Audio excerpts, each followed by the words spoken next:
There are two ways in which any government can proceed. One is a way based on what you and I would call a free society, which is enshrined right at the heart of the American Constitution. The other one is a way which allows only one view, both of economics and politics, in which almost everything is either owned or controlled by the state, including the media, including the ideas, including freedom of discussion and everything. There is no freedom of discussion. Now, between those two ways, the free society and the totally controlled society, there are, of course, variations. I think what we've learned in Britain is that we've gradually, over the last certainly 12 or 13 years, with perhaps a little interruption, gone slowly further and further away from the free society towards something else. At the same time, we've found, I don't find it strange, but some other people do, that we have stopped creating wealth. We've had a large number of increasing restrictions. And you've been finding two things. First, that we are more and more concentrating on redistributing the wealth we've got, rather than creating any more. To create more, you need a slightly freer society, and you need an incentive society. Naturally, when I see that happening, I look with very great alarm to societies which have gone even further left. That is, they've tried to redistribute even more and haven't had the incentives for people working hard on their own account, doing well for their families, and often then being able to create jobs for others. They've produced a much more prosperous society than we have. We fight on the beaches, we shall fight on the landing ground.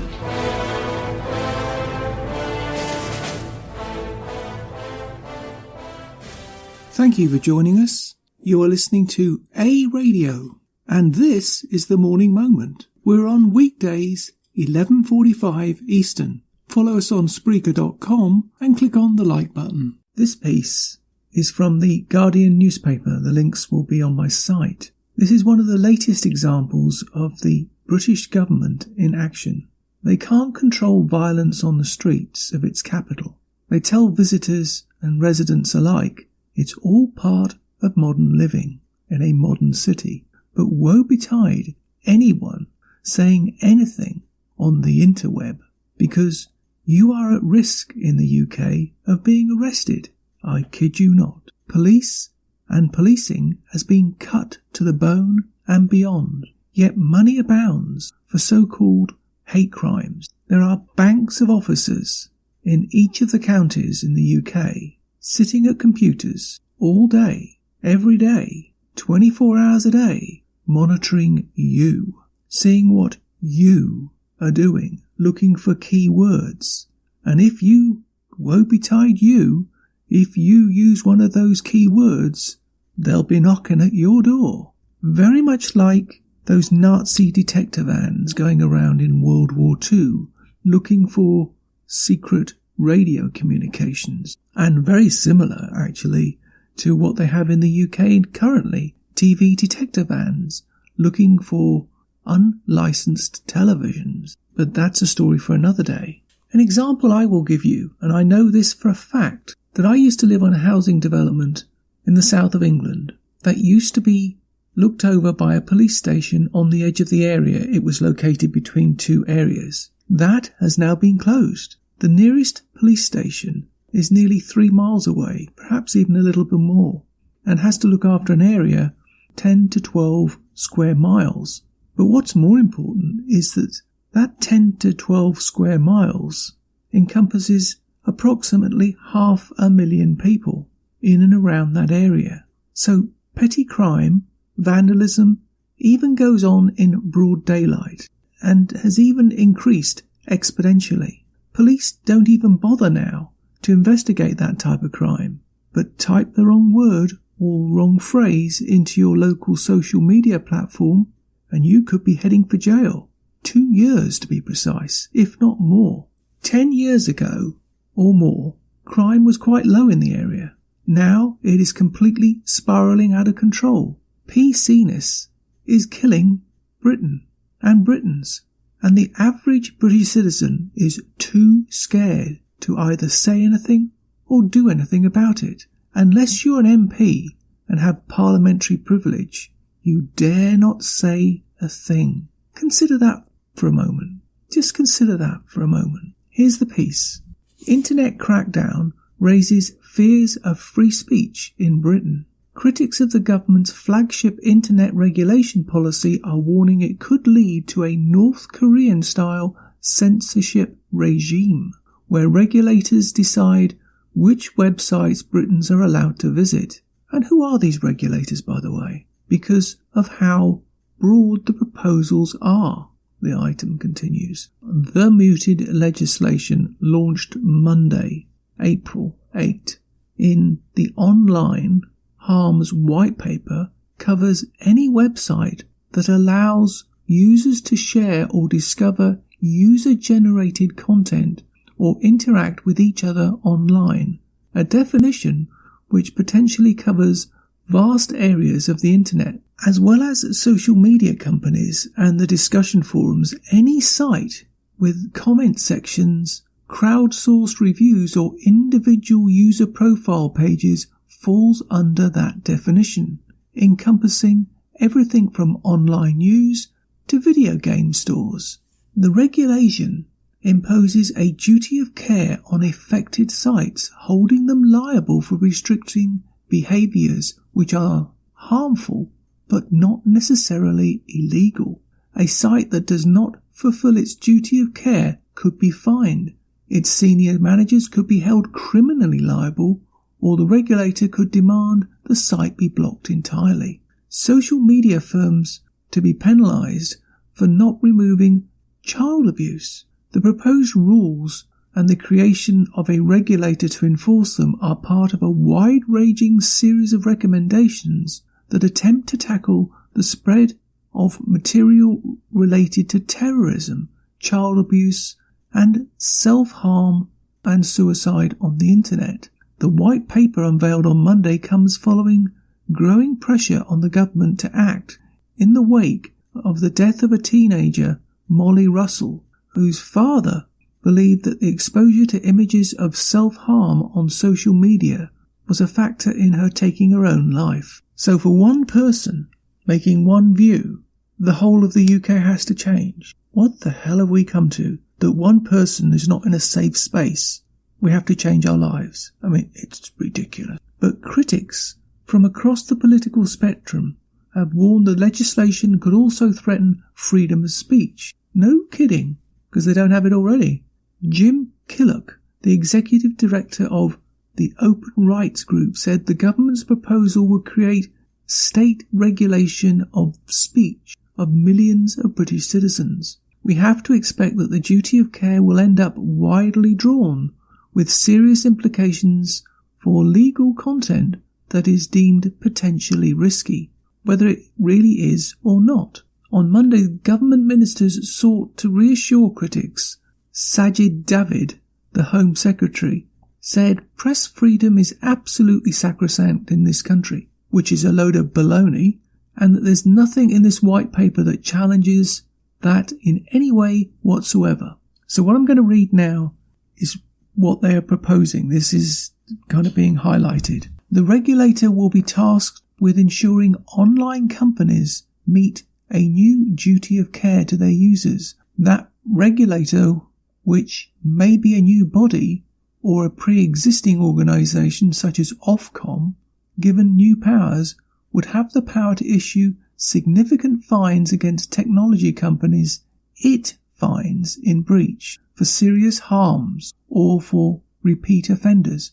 It could go further still and hold individual managers criminally liable or even demand the site be blocked in the UK. That's absolutely terrifying. Absolutely terrifying. Who welcomes it? Damien Collins, the chair of the Commons DCMS committee, said he was pleased to see that the social media companies should have legal liability to take down harmful content hosted on their platforms. The NSPCC, which was consulted on the white paper, called it a hugely significant commitment by the government. The charity's CEO, Peter Wanless, said, For far too long, social media networks have failed to prioritise children's safety and left them exposed to grooming, abuse and harmful content. So it's high time they were forced to act through this legally binding duty to protect children, backed up with a hefty punishments if they fail to do so. It's absolutely ridiculous, this is. Why is it controversial? Internet blocking has always been a hot button issue, even when it's for harms as serious as online terror or child abuse. But the white paper contains several specific proposals that have left free speech campaigners deeply concerned. One is the fact that the white paper explicitly addresses not only illegal content but also content which is legal but harmful. By requiring online companies to block the content anyway, campaigners argue the government is outsourcing decisions that should be made by Parliament to, at best, an unaccountable regulator and at worst, the very internet companies that are supposed to be controlled by the legislation. What's been left out? There are plenty of online harms that haven't been addressed by the white paper. Little said about electoral malpractice, for instance. There's no mention of overhauling the electoral regulations, something the Electoral Commission first said should have been done 15 years ago. Sajid David, the Home Secretary, promised that the Cabinet Office was doing work on that area, and that not too long from now you'll be hearing about it. Others noted how limited the legislation was in addressing a multitude of misogynist harm online. Cyber flashing, revenge porn, online stalking were all notable by their absence. Earlier, Jeremy Wright, the Culture Secretary, promised the government's plans to regulate online harms would not descend into a North Korean-style censorship, even though the government was planning to introduce new powers to allow regulators to block companies from operating in the UK. Online harms, white paper, could regulation kill innovation? Wright said powers to block websites were an important part of the legislation. If everything else fails, Wright said, we will look at simply denying the opportunity for some of the websites to operate in the UK. This is a power that is available elsewhere. It is technically feasible to do it. It is not without problems. I should make that clear, but I think it is right at this stage for the government to set out a full range of penalties up to and including that one, because we need those companies, which are large global companies, to take this regulator seriously.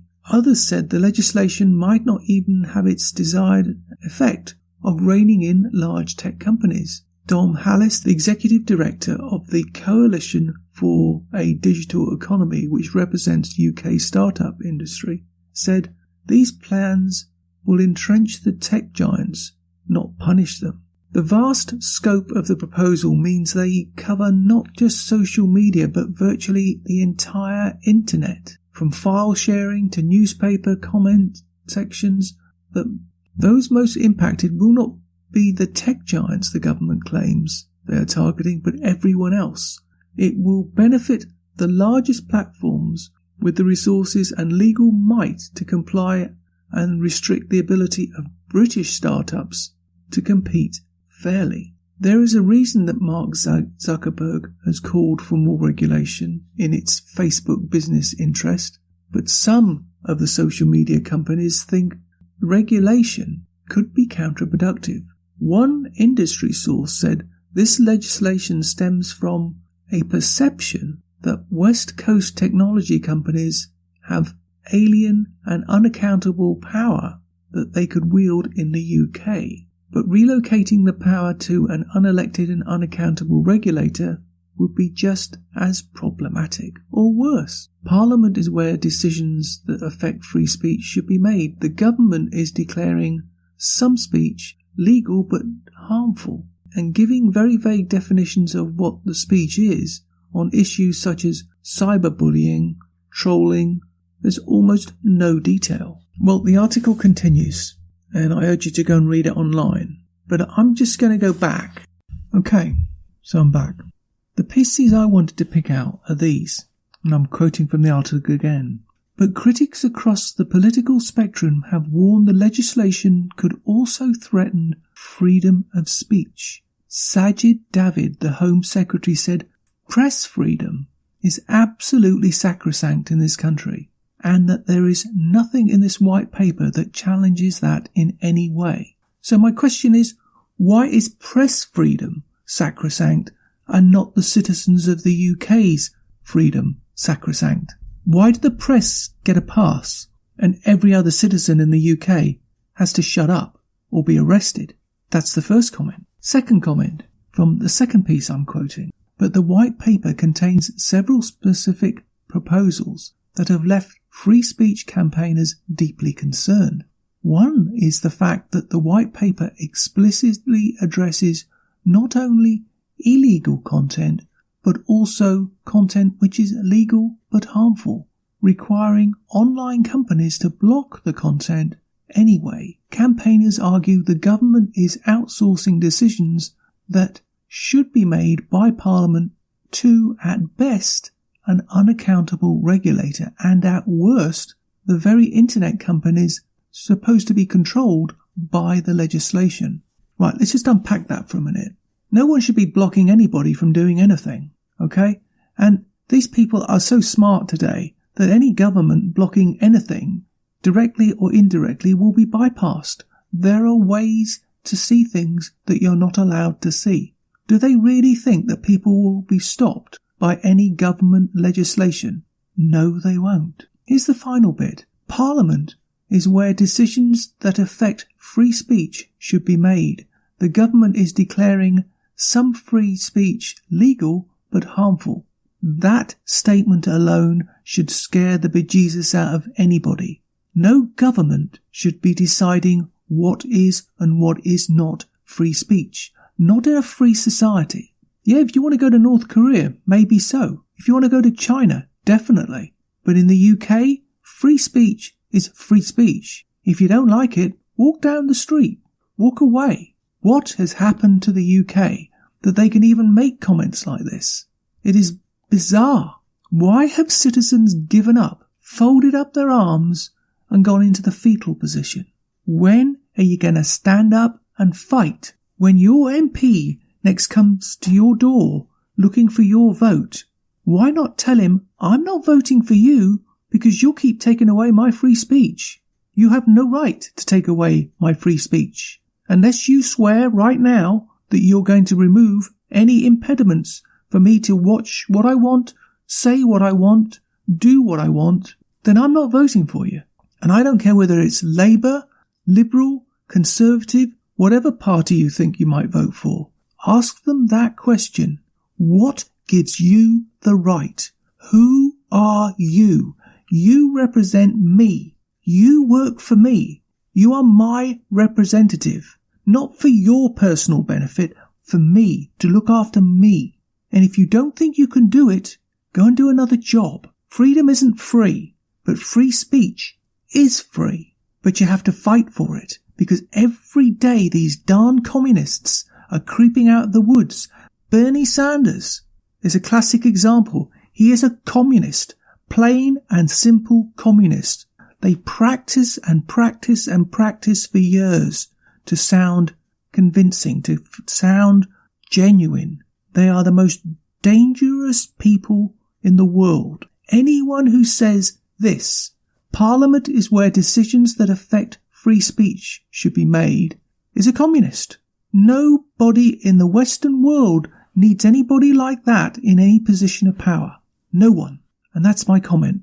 You can find more at aradio.wordpress.com, where you can find links to us on Twitter, Facebook, Instagram, iTunes, iHeartRadio, Gab and email. We're also on Spotify. Just go to the podcast section and type Canadian Politics with a twist, and you'll find us. We are continuing to reach out to you, so please pass on these links. Please click on the follow button on Spreaker.com. You can listen to all our morning moments at Spreaker.com under A Radio. That's EHRADIO, A Radio, and click on the like button. And you can hear a review of our morning moments on WHBJ-DB, News, Talk, Radio on Spreaker.com. Join us and many others. And you can find all our podcasts and morning moments at aradio.wordpress.com. Click on the Morning Moments tab.